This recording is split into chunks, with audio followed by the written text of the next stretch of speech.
There's a strong Scots motif about the programme this morning, and it's been enhanced by the presence of no better men than Charlie and Craig Reid. Of course, the Proclaimers. Afternoon, Jerry. How are you doing? Hello. I'm carrying on, Jazz. Right. And thank you for the shortbread, the all-butter shorty. Yes. Yeah. Unfortunately, somebody broke in to the box, which was your present to me. It was. And it's nearly all gone. We wanted to make a sort of ceremonial celebration of it and a presentation. Perhaps something with a whiskey. I know. But, it's a BBC. Well, next time you come, would you bring the whiskey and some haggis? Yes. Because I do love a bit of whiskey on my haggis. All right.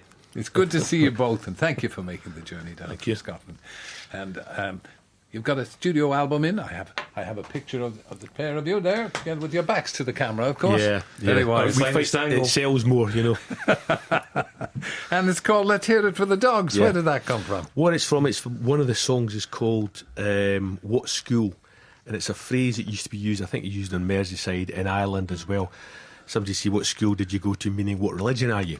And somebody used it ironically to me a couple of years ago, and I thought, so I build it around that. And if it comes from Let's Hear It for the Dogs, is the way we kind of compared the way that dogs sniff each other out with the way that people verbally can sniff each other out. So that's really what that line's from. Yeah, it's a peculiar Northern Irish, Scottish quirk, isn't it? Yes. Yeah. So you've got my favourite pair on, says a Miss King Good, whose first name is Sophie, and she nearly tripped me up there. From Stainton, you've got my favourite pair on, the Persuaders. There I was thinking Tony Curtis had passed on. Do you get a lot of that? We get a lot of persuaders, pretenders. We get a lot. Yeah, I think Chrissy Hine must be deeply offended because we have occasionally been referred to as that. Yeah, they get it wrong a lot, but then again, we get called the wrong names all the time, Yeah, so you're identical twins. Yes. Although you look different, if you don't mind me saying so. I've got no specs on. That's it. Even from that angle, you can tell. And do you live in the same house? I mean, do you live... It's like the Beatles and Help. It's not quite like that. No, we live quite close by to each other. Yeah, that's close enough. Yeah, of course it is. But, you're brothers. But there will be a certain amount of, internecine jealousy, perhaps? No? That's a subtle way of putting it. No, It's not like the Borgias or anything like that, Yeah. or even the Kennedys. But it can get a bit fraught sometimes. No, I'm sure it can. Well, your success has been marched before you. You're going to play a 70-date UK tour very shortly. We've been doing... since the end of May, we've been doing virtually every weekend festivals, and this is the first weekend we haven't. And then we're starting in 15th or 16th of October at Newcastle City Hall, and then going right through to the end of the year. Well, I am complimented and delighted that the only break you have of the tour, you've decided to come down here, and thank you. All right. Thank you. Well, one of my favourite movies of the last few years has been Sunshine on Leith, and that's all your music. It was lucky for us. I mean, it was originally the idea of someone who worked at Dundee Repertory Theatre, and Stephen Greenhorn, and he put the idea to us, and we thought it was a joke. Checked the calendar, thought it was a joke. It wasn't. They developed the show. It ran 3 times in Scotland, and then they said, we'll make a film of it. Dexter Fletcher came in to direct, and did a fantastic job. Yeah. I'd love to see it on stage. Yeah, I think there is talk of it coming to the West End within the next couple of years. That's the West End of London. That West End of London, yeah. So you heard it here first, but it's not confirmed or anything, but they're talking about doing it in the next couple of years. Yeah. I saw the Proclaimers at Wickham Festival this year. They were brilliant. Could you thank them? This is from Joe Wyatt. So, a lot of people. Glad to have you with us, and I'm delighted you're here. You're going to sing 2 songs? Yeah. And the first one is from the first one is a new single from the album, and it's a ballad, and it's called Tuesday Afternoon. Tuesday Afternoon from Let's Hear It for the Dogs.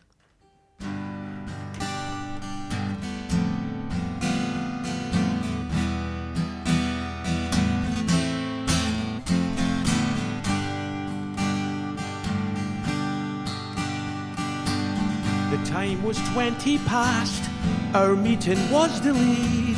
I watched you move over Edinburgh concrete.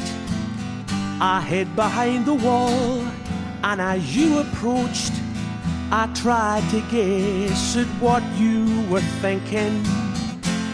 Then memory took me away 2 miles from here and 3 decades ago.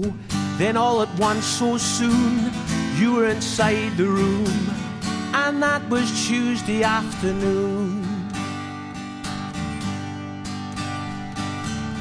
This love is old and new, this love is happening now. This love is mine and I give it to you gladly.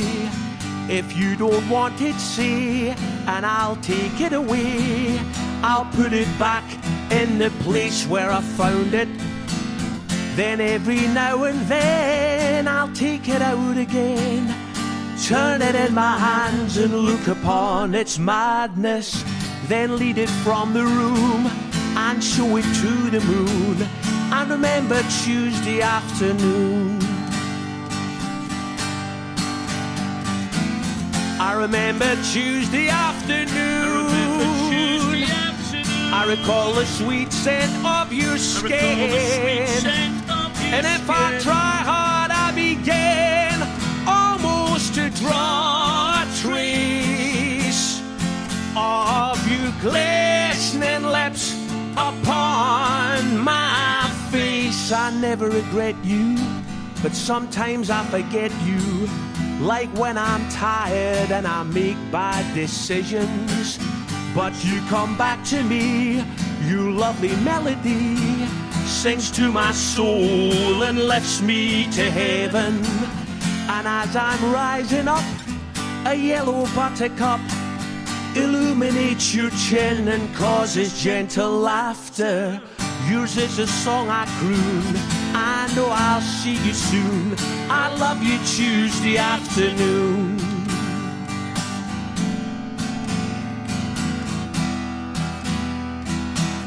I love you Tuesday afternoon.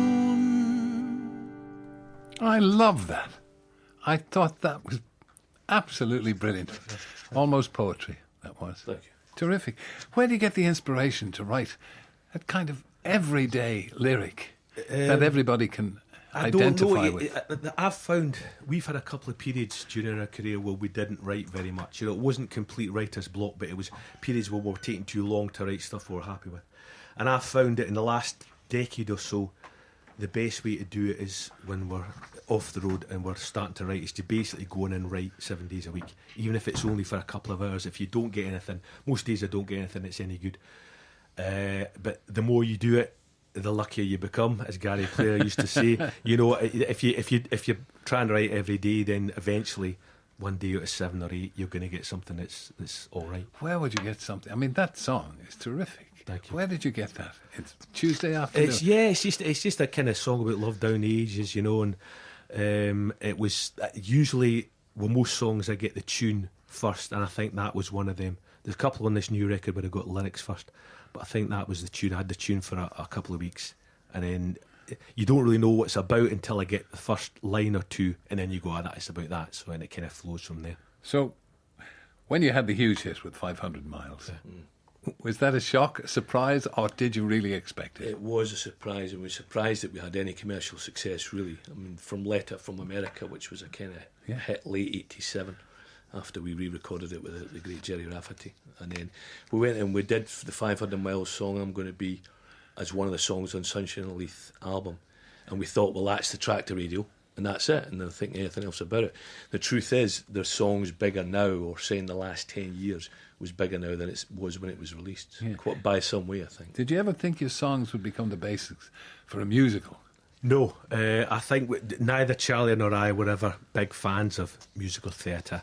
We always thought it wasn't really for us. But then, West Side Story. Then they said, "Oh, meet one of you," and they did it, and now we're big fans, you know. But no, I didn't really think our songs would kind of lend themselves to a musical, but they did.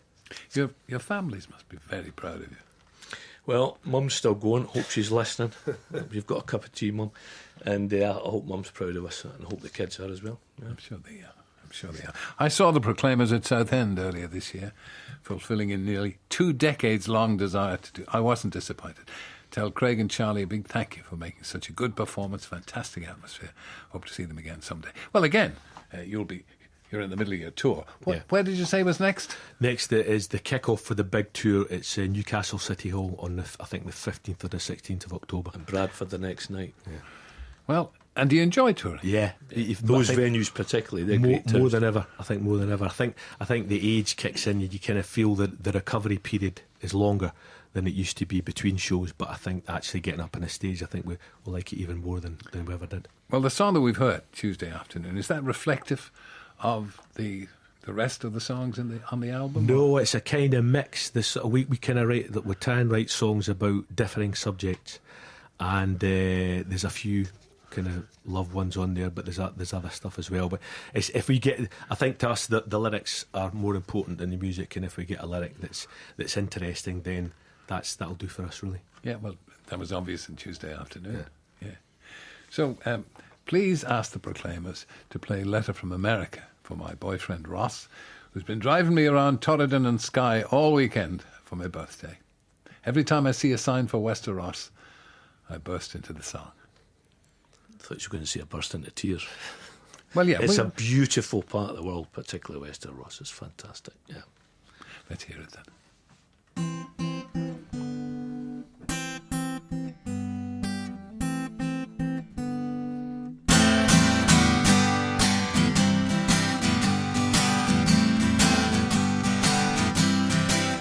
When you go, well, you send back a letter from America.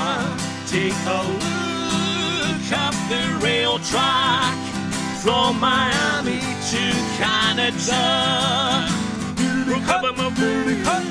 The other two spent evening thinking about how they couldn't float away across the ocean to the second chance. I wonder how it got on when it reached the promised land.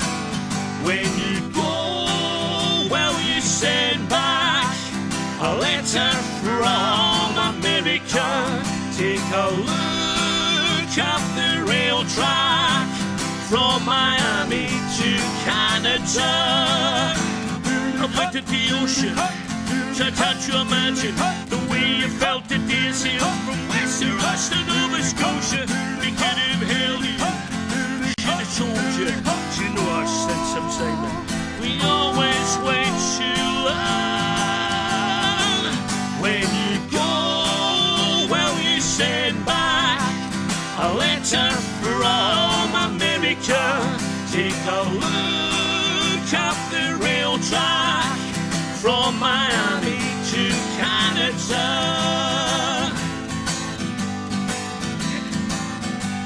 More Harbour no more, Sutherland no more, Lewis no more, Skye no more. More Harbour no more, Sutherland no more, Lewis no more, Skye no more. More Harbour no more, Sutherland no more, Lewis no more, Skye no more.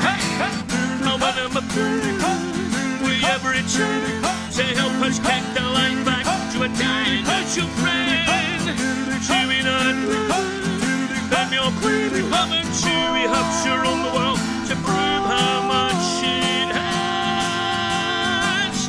When you go, well, you send back a letter from America.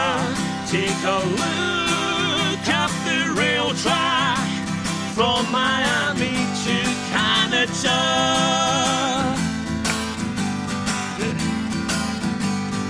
Backache no more, Linwood no more, Methil no more, Irvine no more. Backache no more, Linwood no more, Methil no more, from Irvine no more. Backache no more, Linwood no more, Methil no more, Irvine no more. We go Backache no more, Linwood no more, Methil no more. Walk up and no more. Charlie and Craig Reid, the Proclaimers. Fantastic. I think you're wonderful. Dynamic, wonderful, wonderful songs. Thank you very much. Thank you for joining us. Come again if you can. Yeah. And have a great tour.